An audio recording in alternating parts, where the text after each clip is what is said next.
While you guys sitting down, actually, as I was sitting here, I remember the very short story. It's not part of my script, so I'm going to go off script a little bit. It's my last speech as a chairman of RJD. So I just want to share that little story with you that I remembered now sitting.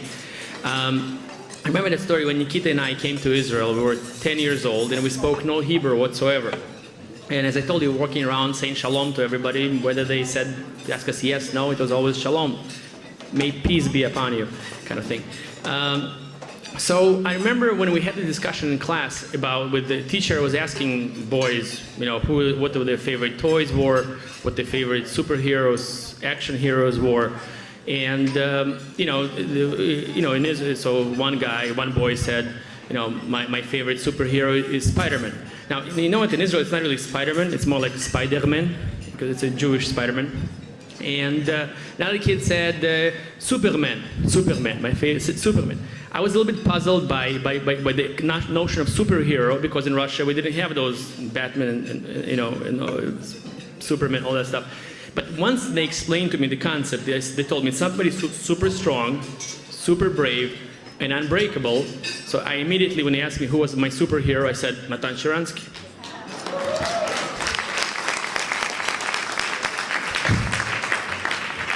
It is a huge honor, and Zhenya knows it's one of my big dreams, to have to introduce my personal superhero, Natan Sharansky, here this evening as our very special guest for this historic and remarkable evening.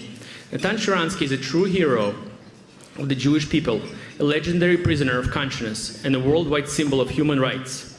Growing up in Donetsk, Ukraine, Natan knew little about Jewish history, religion, or peoplehood. But after the Six-Day War, he yearned to learn more about his Jewish heritage. He then became an ardent Zionist and longed to make Aliyah. In 1973, he was denied an exit visa to Israel. The Soviet government claimed he had access to state secrets. In response, Natan became a human rights leader and dissident. In 1977, he was arrested on multiple charges, including high treason and spying for Americans. He spent 9 years imprisoned in unimaginably harsh conditions, much of the time in solitary confinement, for the crime of seeking to make Aliyah. In 1986, he was finally freed, thanks to an intense campaign by the global Jewish community, led by his wife, Avital Sharansky.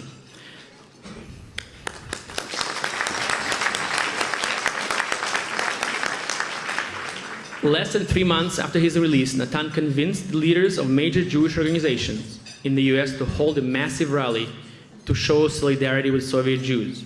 Many thought it couldn't be done. No one imagined more than 250,000 people would show up. People who were there that chilly day talk about experiencing something incredible, the feeling of Jewish peoplehood coming together as one. Natan proved that together we could achieve the impossible. In 1986, on the very day of his release, Natan made Aliyah to Israel, where he established the Zionist Forum to assist Soviet Elim in the absorption in Israel. In the 1990s, he established the Israel Be'aliyah Party to accelerate the integration of Russian Jews. He served in 4 successful governments in Israel as minister and deputy prime minister. In 2009, Natan was appointed chairman of the executive board of the Jewish Agency for Israel, whose primary mission is guaranteeing the future of the Jewish people by strengthening the connection of every Jew to the state of Israel and to the Jewish people. JUF President Steve Nasatir, who counts Natan as his personal hero and friend, will now interview him about those dark days and how far the Jewish people have come in the decades since. Please join us in welcoming Natan and Steve on the stage.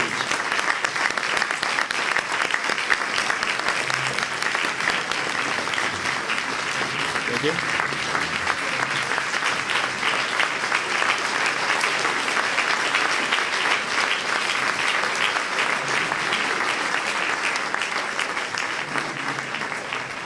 Alex, thank you, and thanks to everyone that's here.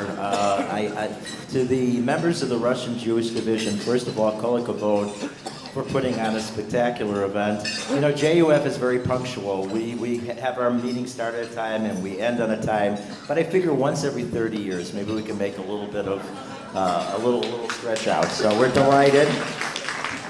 And also, for the senior members that are in the audience, you don't know how much this means to us, to see this generation of young Jewish leadership begin to make its mark, has made its mark in Chicago and around the world. So, thank you. Before I get to the question, one thing I should also say to Natan in addition to all the other things that we know, I do want you to know that it wasn't easy for Natan to be here with us. He has been away from home a long time. There were all kinds of scheduling issues. And again, we feel really honored that you came for Chicago and for the group that is here. Thank you, Natan. So I'll begin perhaps at the beginning and ask the question, how is it, take the audience back in time, as Alex indicated, you're loyal, you're a member of the intelligentsia in the former Soviet Union, what was it like? What were the issues that in fact resulted in you deciding, I'm a Jew and I want to live in Israel? Well, in fact, a story of my childhood reminds some of the things that we heard here about these stories of many of you. I was born and grew in Donetsk, then it was Stalin and then Donetsk. And we had, I in my life, as my family and many of my friends, we had nothing Jewish in our lives, really nothing. People who were speaking here about matzah, so they had much more Jewish life. We had no matzah, no Purim, and no Hanukkah, no Brit Milah, no Bar Mitzvah, and these words also didn't exist in our life. But there was one very Jewish thing in our lives, it was anti-Semitism. And we had a lot of it, both in the street, but also official anti-Semitism. All the conversations in my childhood at home were about what is not permitted, about discrimination, about what kind of career children can do and what cannot do. And the message was exactly as I heard it here from somebody. The message was, because you're a Jew, you must be number one in your class. In physics or in mathematics or in music, it doesn't matter in what. But you must be the best, because that is the only way of survival. So, when it changed, for me it changed, there were three very important events. One is Six-Day War. And I have to say, when Six-Day War happened, I didn't appreciate the power of this event. Because I was not very connected to our history and to this event. But when all the people around you, Jews and non-Jews, started looking at you and saying, how your soldiers did it. And for the Soviet Union, it was huge humiliation. And they were all public campaigns of condemnation of Israel. But you see that everybody looks on you and thinks that it is your soldiers. You really want to understand why such a connection. And that's when I started reading in the underground in Samizdat, the books about ourselves, about our history, about from Exodus from Egypt to Exodus of Leonuris, a very powerful book, when later he became like our spokesman and responsible for our connections with the West. I wrote to my contact in New York, send us 100 books of Leonuris and we'll have here Zionist revolution. Because the influence which this simple, very simple book, which today you read and think, oh, Bobo Mises, nice, but Bobo Mises. But in fact, it was unbelievable because you discover your history and then you discover that not only King David and Maccabees, people of almost of your age could make this change in history. So that was the first big event which brought me to think and to feel that if only I want, I can be part of very different history, which starts not from October Revolution, but from Exodus from Egypt. Second, you discover that there are Jewish people, all these tourists who are coming, they're saying, oh, your father is from Odessa, my father is from Odessa. We are family. You find out that all this Jewish world, they are all from Odessa. They all want to be family. And second, third, the most important, there is State of Israel, which is ready to send airplanes to the end of the world in order to release it. So these were very important things. Then there happened also invasion of Russian tanks in August '68 into Czechoslovakia, when 8 dissidents went to the Red Square to protest, and I felt really ashamed that they have this courage to go and I don't. And then there was a letter of Andrei Sakharov, I hope many of you know who it was, and that the leading Soviet physicist, by far #1 in the Soviet Union, who decided to speak publicly against restrictions on the freedom of thought. And I think, my God, I'm in the beginning of my scientific career, and I hope with the help of science to run away from all these problems. And he can, well, with the time he became my teacher and mentor and close friend. I can't say he was my rabbi because he was not Jewish. But all these things brought me in the end to become an activist and then spokesman of two movements, Zionist movement and human rights movement. Amazing. Those of us who traveled to the Soviet Union, when we would come back and we would tell our stories, I think each of us would always say, we're not heroes. We had an American passport. We could be hassled a little bit, but the heroes were the refuseniks who came to the kinds of... Well, here I have to interrupt. Here, I'm sorry. Our struggle could never survive one day if it was not struggle of American Jews together with us. And you have to understand that we had permanent breach communication. There was no internet, no satellites, nothing. Every day there were American tourists coming, sent by different organizations, to take information, to bring stuff, to take information, and to make sure that the world knows about it. Here, near Pam Cohen, who became a national leader of Council of Soviet Jewry, but there are also my friends Ron and June Daniels. They visited me. I met them in 1975 in Moscow, and they became one of those hundreds who later were on my list of accomplices, because these people were living bridge. And here about heroes, I have to say, we are we have to send letter. 100 Jewish refuseniks sent letter to Senator Jackson, who was a very important Democratic senator, who started very important legislation which linked Soviet trade with freedom of migration. And we want to send letter of support. And he needs it because there is a lot of resistance. And we know that he needs this letter. To organize such a letter, it's half a year of work, because you have to go to Minsk, to Kyiv, to Lvov, to speak with everybody, to make sure that KGB does know, and this person agrees to put their signature. And then this letter has to be sent. Of course, it can be given to one journalist and it will be quoted. But we want that Senator Jackson will have this. So here, let's say one woman is coming as a tourist, and you ask, can you take it? She says yes. What it means, she will take it in her underwear, this letter now. And she is trembling. She will tremble. You see how she is afraid, because nobody knows what will happen if they find. And I say, you know what? You don't have to do it. She says, what? You want to change Jewish history, and you think we don't want. We also want to be part of Jewish history. So, well, after this, that she takes this letter, you have to find another tourist who will take it second time, because one goes to Council of Soviet Jewry, one goes to Conference of Soviet Jewry, and they will never exchange documents. So that's another story. But I have to say, but it was really, the KGB was absolutely right when they gave this definition, students and housewives.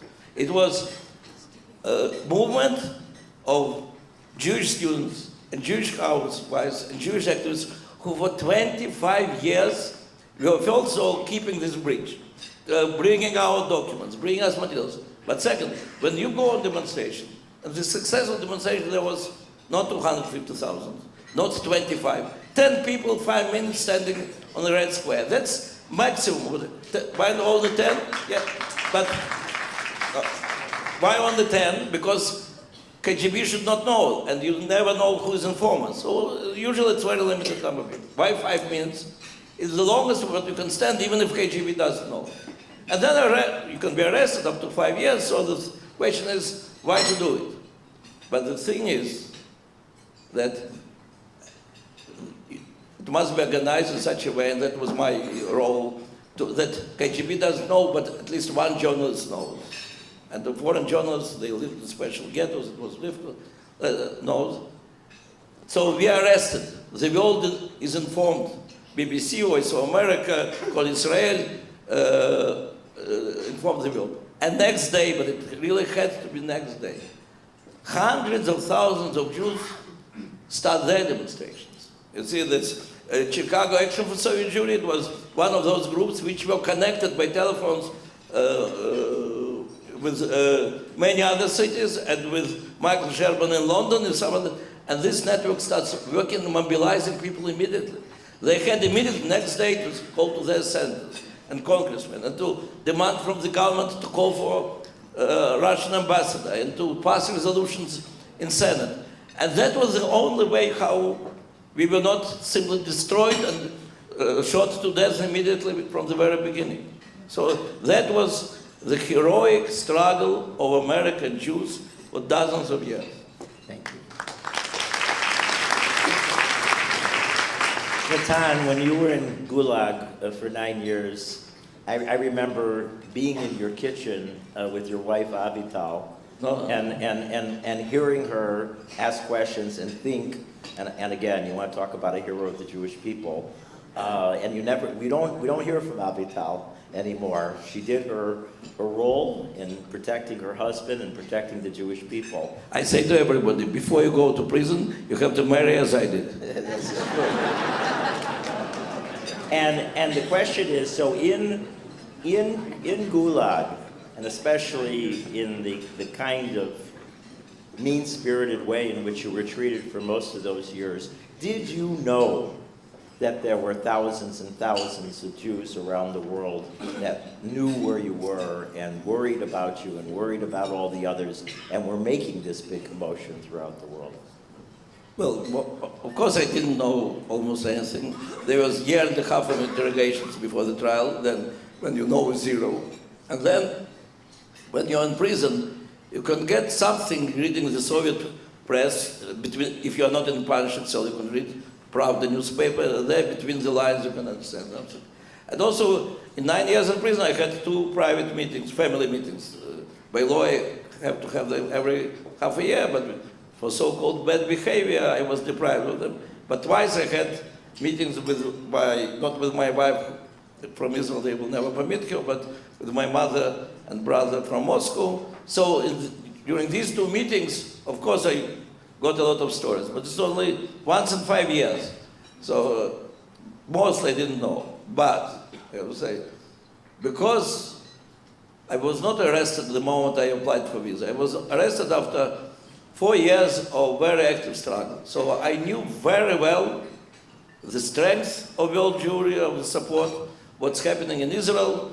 I knew all those foreign journalists who were working with me, and also I knew that my wife was having this struggle. So I had no doubt that whenever KGB was telling me, and they were telling me regularly, that I'm alone, that I'm abandoned, that the world is afraid to mention my name, I knew that they are lying. I was sure that Jewish people keep fighting.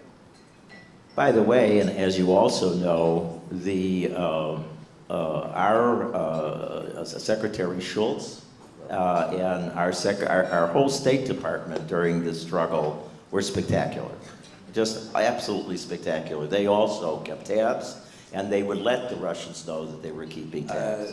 President Reagan and Secretary Schultz played then a very special, big role in our struggle. And in my specific case, I have to say that George Schultz, in the last year and a half of struggle, George Schultz asked his advisor to give room to Avital, and whenever she was coming to Washington, she went straight to State Department, and she had a special room there, and she was working from there. So, by the way, I just now met in San Francisco George Shultz. He's 97 years old. He remembers everything. He speaks with humor, everything. And we were discussing with him this demonstration, and he started vividly telling me different stories about this demonstration. So it's unbelievable. I want that all of us will have such luck. So we saw in the films and we heard from the individuals, and again, for those of us who participated in Freedom Sunday, all the stories that are told are true. People said, who's going to come in December? It's too cold. Not enough people will come. It'll be an embarrassment. And perhaps the most important part was it won't be good for President Reagan. After all, he's reaching out to Gorbachev, and the Jews are going to be responsible for the furthering the relationship not go. So in all of those things, and probably more, again, Natan, you were the one somehow said, absolutely not, it's going to be a spectacular thing. By the way, we only really, even though you may have worked on it for many, many months in concept, it was 5 weeks from the time that we knew that Gorbachev was coming to the time of more than 250,000 Jews and non-Jews assembling on the mall. So my question is, what gave you that confidence? Well, I have to tell you the secret. The idea of demonstration, which I first proposed during my first visit, in fact, it was a visit of thanks to American Jewry and to President Reagan personally, like 2 months after my release, in May '86, speaking in New York, at the available residence of Mayor of New York City, I said, at some moment, Gorbachev will come to America. I want, listen, 400,000 American Jews to come to Washington and to remind Gorbachev about 400,000 Soviet Jews who want to come. Now, why I said it? Because when I was released, I realized, and I heard from the activists, from my wife, from Yosef Mendelevich, from the activists, that they have big problem with the establishment. They are speaking all the time about 400,000 Jews who want to come. From where the figure? Figure is, that is the number of invitations which were asked, and minus the number of people who left. And the establishment is afraid to speak about this figure. They speak about 10,000. They said, we don't know how many really want to come. There are 2,000 refuseniks. There are 10,000 candidates. We don't speak about big figures. So I had like a message from my wife, wherever you can strengthen this figure, because people have to understand that we are speaking about something really historic. It's not about another 10,000 Jews who come and another. We are speaking about hundreds of thousands. So when I first proposed it, the main idea was that the figure of 400,000 will sound. But the moment I said it, I loved this idea. And you know, everybody then was applauding me, you're a hero just from prison, we love you. But then after a couple of months, and we are still in the June of '86, I'm calling and asking, no, what's happening? They said, no, it's not serious, you're not serious about 400,000. Then I wrote a letter to establishment organizations. And then I found out what is angry establishment. They said to me, you know, stop immediately speaking about these figures. You're inflating the figures. There is, there was specialists who counted, there is maximum opportunity to bring 8,000 Jews to Washington in the winter. Then it was not on, it was still middle of '86. Nobody knew when he comes. But you understand, if he comes in winter, no way to bring more than 18,000. And you're here inflating. And when I continued, they said me another reason. Gorbachev is becoming a big hero. Everybody loves him. So we can ask for one more refusenik and one more refusenik, but just when America will be embracing him in love, we Jews will be against all American public opinion. We'll be demonstrating as if it is our biggest enemy.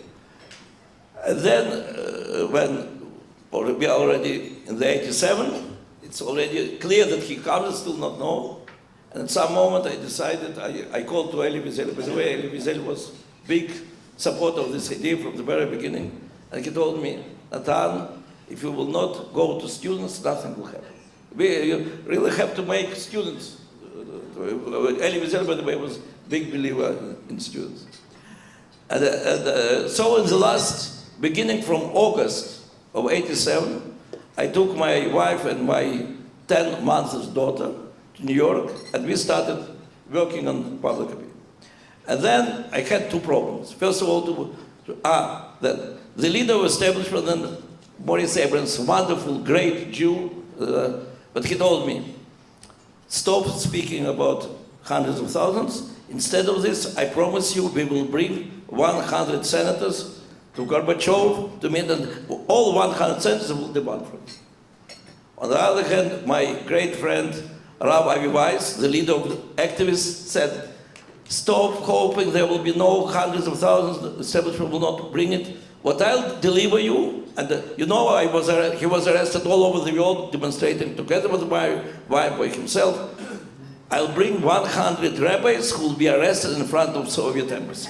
So on one hand, 100 senators, on one hand, 100 rabbis will be arrested. I told him, it's all good. It's not something which will make a strong impression on Gorbachev. We need hundreds of thousands. But what to do with Reagan? They say that Reagan will be very upset. I asked for a meeting with Reagan. Reagan was very involved in our struggle. He personally was very impressed by Avital, and everybody can read in his diaries, which are published now, how he was impressed by Avital. And when I was released, he was very happy to hear from me that the best day for me in prison was when he made his evil empire speech. And, which I knew, of course, from Pravda, but it was a real celebration among the prisoners, and he was very great. But here I send a word that now we have two of us are in America, and we want to say him thank you. And George Shultz takes me to President Reagan, and Reagan looks at us as a proud grandfather, and he's so happy and so on. But he started already, the last years, he started already confusing dates, names. And he tells me, and to my wife, with such a love, he says, dear Mr. and Mrs. Sharansky.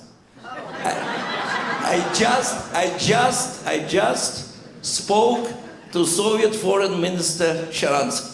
And I told him that you will better let Soviet Jews go. So his assistants are a little bit embarrassed. I don't care. Look, I also can, these Russian, Polish names, I can also confuse. It doesn't matter. I go ahead and go, dear Mr. President, soon you will speak not with the foreign minister, you will speak with Gorbachev. There it was clear that until, though we are still only in September, but it's clear that Gorbachev will come. I want you to know that there are many Jews in America and in Israel who want to demonstrate. And I want you to understand, in no way it's not against you, we love you. He stopped me in the middle of my speech. And he said, what? Somebody can think that I will be against it? Somebody can think that I want his friendship and his keeping his people in prison. You do everything what you have, and I'll do everything what I have. So, yeah, here. So I always give this example. No, after this I also have a sin, I went to politics. And I know many politicians. But today's politician cannot succeed if he doesn't remember every name of every member of Central Committee, and the name of his wife, and the date of the birth, bar mitzvah of his children. He cannot be a politician if he forgets something. But when it comes to what is right and what is wrong, they confuse everything. Here is American president who started confusing these dates and numbers, but when it comes to what is right to do, he had no hesitation. So I went out, I say to Boris and others, what do you want? George Shultz and President Reagan asked us to do this demonstration. Then Maurice Abrams goes to Shultz. Now Shultz tells me, he says, do you want this demonstration? Shultz tells him, not only I want that it will be big on TV, that when Gorbachev comes on all the TVs will be this demonstration. So that's how we got a Hekshel. Now we must have people. So I have to say, for those 3 months, I traveled to 30 cities. I spoke to 50 campuses. No, also synagogues, but 50 campuses. And each time you could easily see, during the speech, people start signing on the buses. Who elects another bus, another bus. So the decision of, let's say, official establishment to make this demonstration was 5 weeks before Gorbachev came.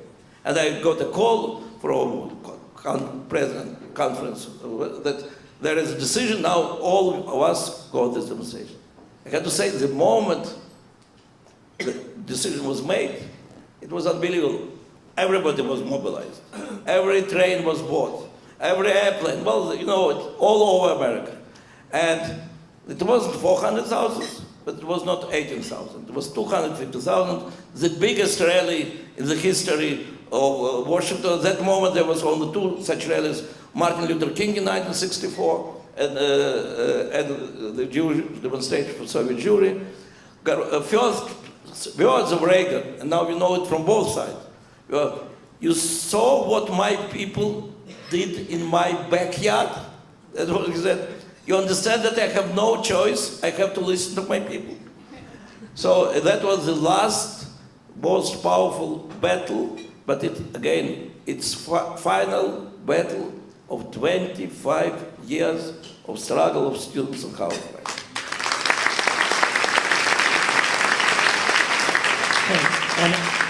And I remember, and I know I'm speaking for some other people in the audience too, as we worked during those 5 weeks and sent buses a day earlier. Some of us flew. I flew.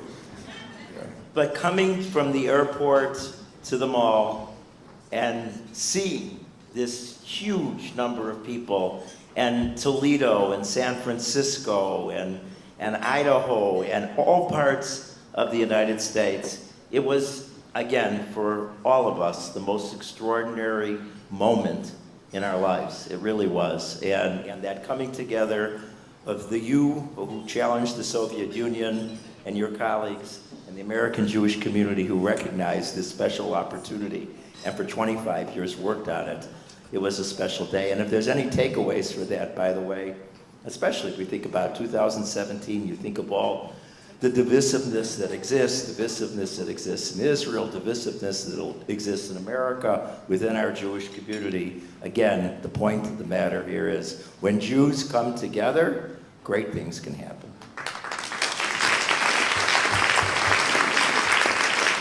Natan, in 2010, you addressed our annual meeting, and at that time, you called Israel the inspiring center of our struggle.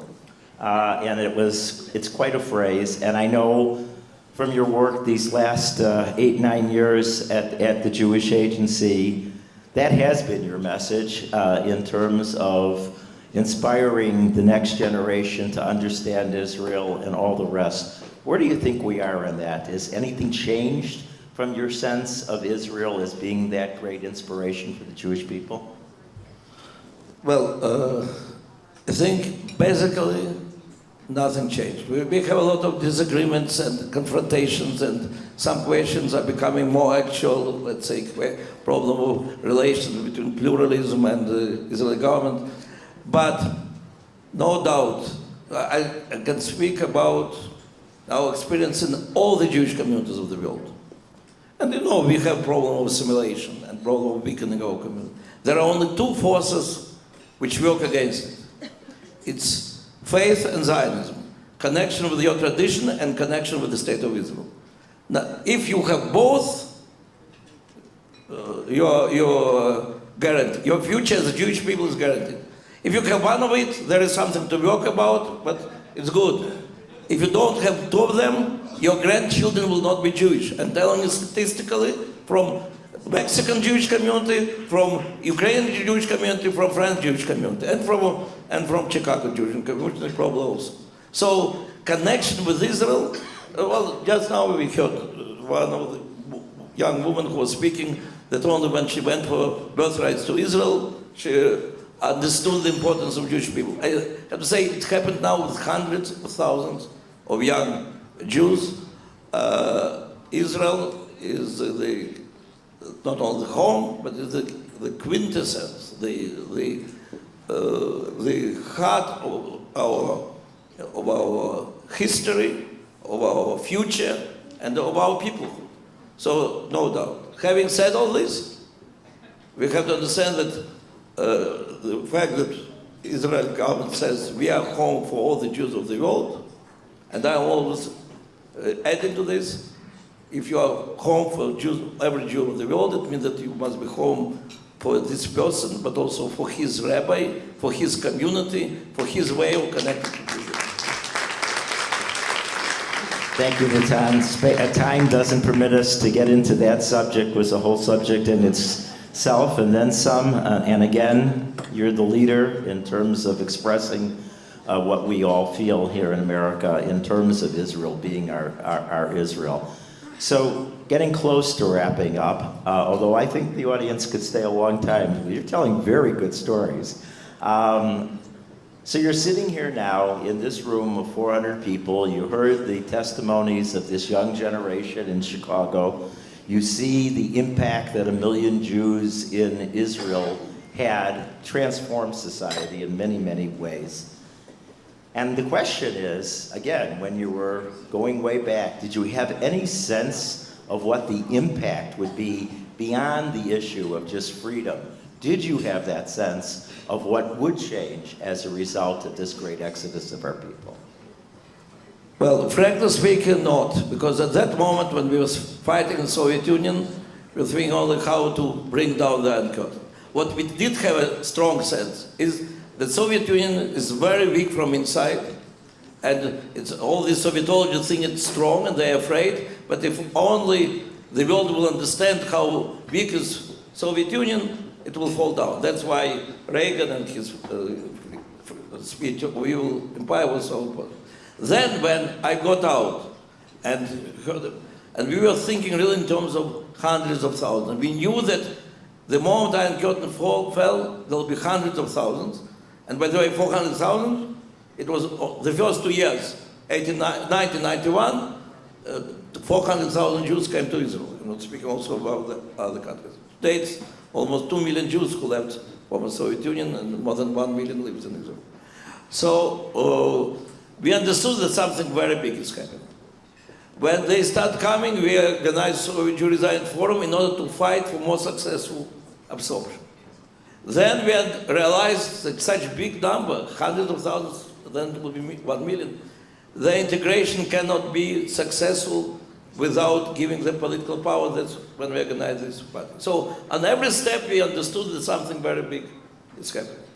Still, I have to say, to think that it will change Israeli economy, Israeli medicine, Israeli social life, the competitiveness of Israeli society, that it will be filled with so many new ideas. I could never imagine. I could never. We were fighting for this. We hoped, but I could never imagine. And now one thing about our Russian American Jewry, I have to say what I see in many communities. It's very interesting. This Zionist passion of defending Israel is very strong among Russian Jewish community, very strong. And it's not accidental that many demonstrations on behalf of Israel, also the campuses, are organized by people like you. Having said all this, the fear of assimilation for American Jewry in general and Russian speaking is big. And here I always feel special responsibility, and I'll tell this again as I'm doing it each time when speaking to Russian community. In the middle of 70s, when the phenomenon of dropouts, so they were called, started, but people had to get invitation from Israel, but some decided, well, they go to Vienna, they go to Rome, and go to America. And it was more and more. Israeli authorities were furious. They were absolutely against. And they asked American Jewry to stop it, and American Jewry said no. And then they asked us, Jewish activists in Moscow, no, some of them said, you have to stop it. You have to ask American Jews to stop it. Because it is betrayal of what we are fighting for, and they have many reasons. And I was one of those few, not few, but who said absolutely not, that Zionism cannot be connected to closing any gates. Freedom of choice, it's so important. So I had to say then, when I was out of the prison, One Israeli politician told me, Natan, I understand your belief in human rights and your desire that Zionism will be disconnected should not be disconnected from freedom of choice. But don't you feel responsibility for the history, for the future of Jewish people? Those who will go to America will disappear for Jews. Their grandchildren, their grandchildren will not be Jewish. And in Israel, they all will stay Jewish. I have to say, though, I disagreed. I thought American Jewry never stopped accepting it. Nevertheless, each time when I see figures of assimilation, I am concerned. I think that it is my obligation as the one who was for freedom of choice, and it is your obligation who chose to come to America to prove that your children and your grandchildren will be Jewish. And from this point, of course, this event is very rewarding event for you and for me to see you as a very active part of Jewish life. Natan, I would say on behalf of the 400 plus people here, this evening was a historic evening in the history of the Chicago Jewish community, and made so for many reasons, from what we heard from the young generation, our stories from the older generation, but especially, my friend, because you're here with us today, an inspiration to the Jewish people. Thank you so much. Thank you.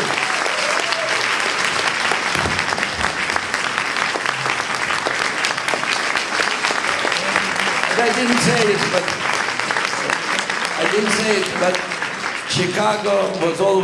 Chicago Jewish community was a great part in struggle for Soviet Jewry. But Chicago Jewish Federation is one of our strongest supporters in everything what Jewish agency is doing for Jews all over the world. Thank you for this.